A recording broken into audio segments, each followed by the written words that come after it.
কৌরবরা ভাগ্যিস এই মহান যোদ্ধাকে তাদের প্রধান সেনাপতি বানাননি।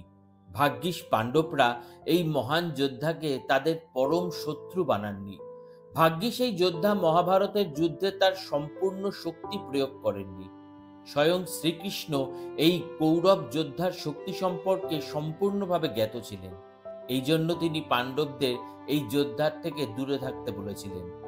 স্বয়ং অর্জুনও এই পরমবীর যোদ্ধাকে ভয় পেতেন, তাই তারা কখনোই এই কৌরব যোদ্ধার সাথে যুদ্ধ করেননি।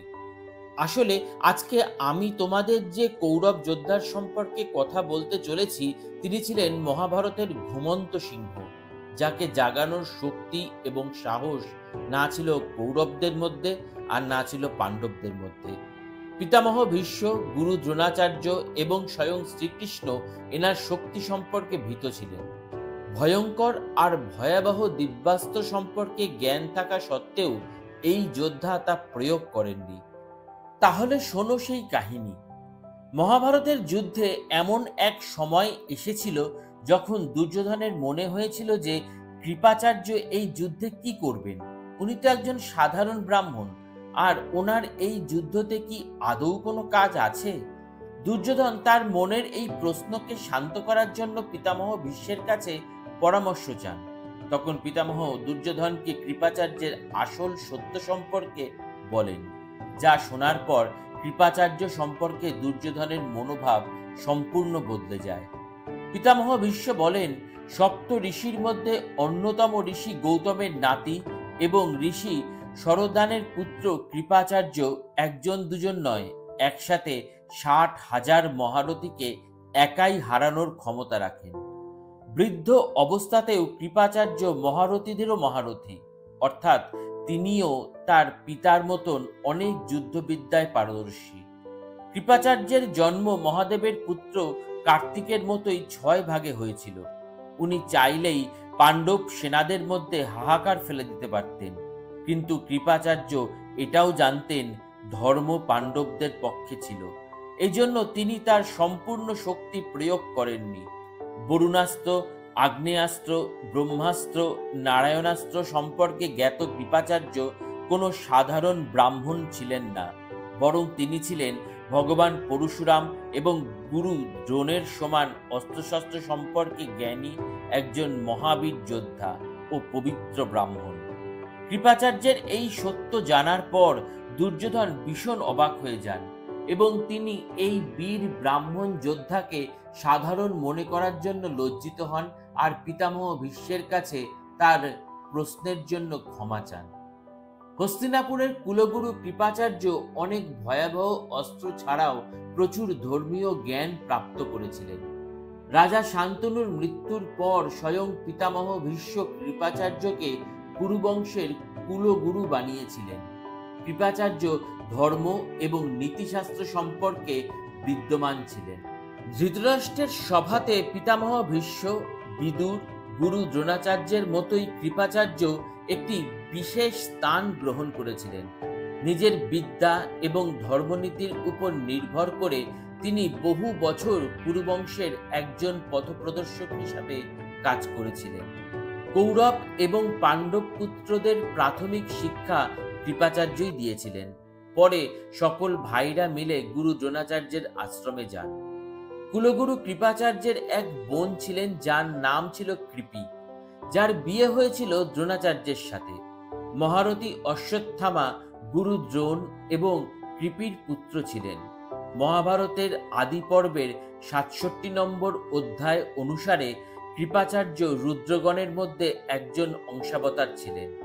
দেবী ভাগবতে কৃপাচার্যকে মরুতের মধ্যে একজনের অংশাবতার বলা হয়েছে।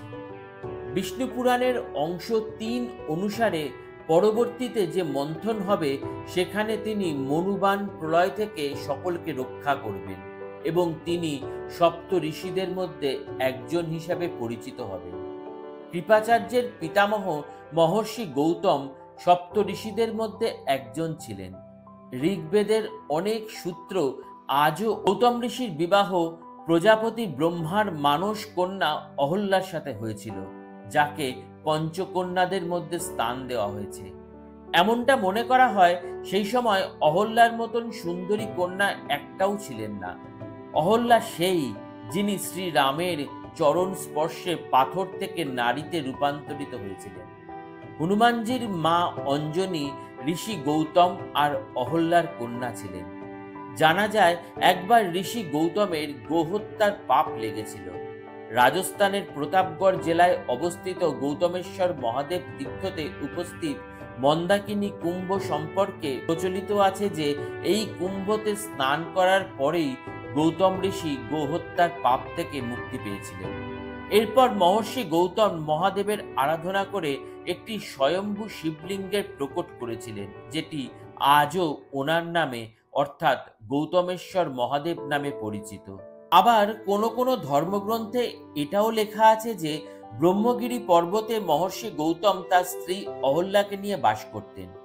একদিন তার ধান খেতে একটি গরু ঢুকে পড়ে এবং ধানের গাছগুলিকে নষ্ট করতে থাকে।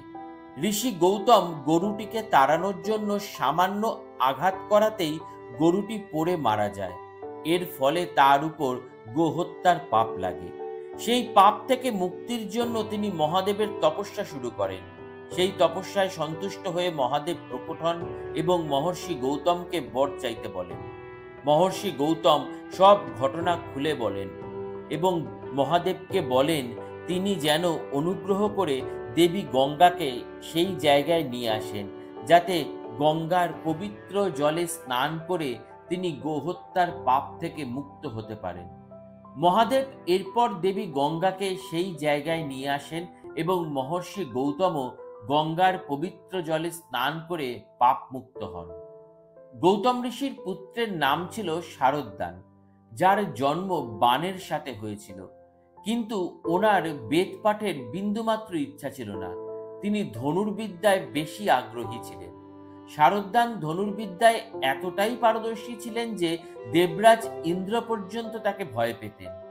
দেবরাজ ইন্দ্র শারদ্দানকে ধনুর্বিদ্যার সাধনা থেকে লক্ষ্যভ্রষ্ট করার জন্য নামপারি, মতান্তরে জনপতি নামক এক অপ্সরাকে তার কাছে পাঠিয়ে দেন। ওই অপ্সরার সৌন্দর্যে মুগ্ধ হয়ে শারদ্দান এতটাই কামাসক্ত হয়ে পড়েন যে ওনার উত্তেজনার প্রভাব ওইখানে উপস্থিত ঘাসের উপর পড়ে।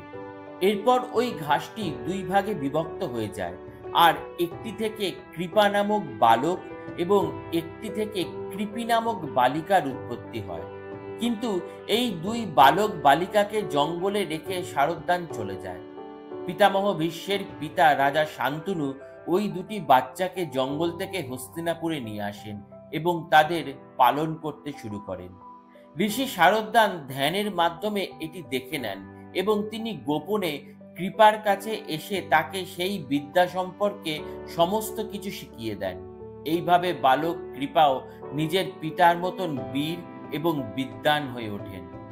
অনেক দুর্মূল্য আর ভয়ঙ্কর অস্ত্রশস্ত্রের সাথে শাস্ত্রের অগাধ জ্ঞানধারক কৃপা পরবর্তীকালে কৃপাচার্য নামে পরিচিত হন।